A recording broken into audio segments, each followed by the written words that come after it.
بحریہ ٹاؤن لاہور میں واقع درسگاہ بطول بچیوں کی تعلیم کا ایک منفرد اور جدید تعلیمی ادارہ ہے۔ وفاق المدارس الشیعہ پاکستان کے نائب صدر کا مدرسہ درسگاہ بطول کا دورہ حجت الاسلام والمسلمین علامہ سید مرید حسین نقوی وفاق المدارس الشیعہ پاکستان کے وفد کے ہمراہ مدارس دینیہ کا دورہ کر رہے ہیں۔ خانم ماریہ بطول مدرسہ درسگاہ بطول کے بارے میں کیا بتا رہی ہیں، اس ویڈیو میں ملاحظہ فرمائیں۔ اعوذ باللہ من الشیطان الرجیم، بسم اللہ الرحمن الرحیم۔ میرا یہ ادارہ درسگاہ بطول میں نے 2020 میں 15 رمضان کو اس کا افتتاح کیا تھا۔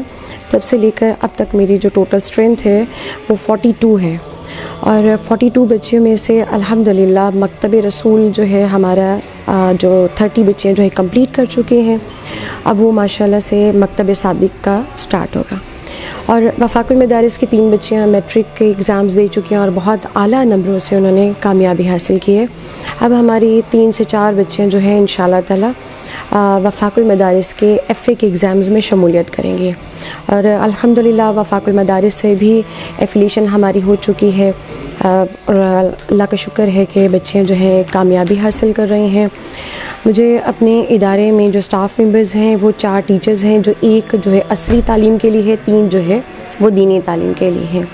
اور جب سے میں نے یہ بنایا سٹارٹنگ میں تعداد کم تھی، اب الحمدللہ جگہ کم ہے مگر ایڈمیشنز ہمارے زیادہ ہیں، اور مجھے یہاں پر بحریہ ٹاؤن میں بنائے ہوئے الحمدللہ اب یہ دوسرا سال سٹارٹ ہو چکا ہے۔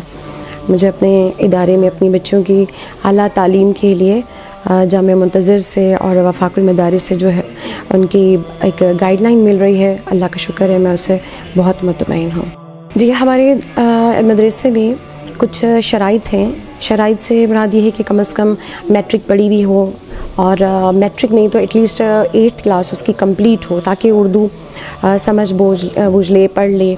اس کے علاوہ جو ہے ہم ایک فارم دیتے ہیں، اس کے ساتھ ہمارے کچھ ڈاکومنٹس ہوتے ہیں، وہ ڈاکومنٹس کمپلیٹ ہوں ان کے، تو پھر ہم ان کے بچیوں کا جو ہے یہاں ایڈمیشن کر لیتے ہیں۔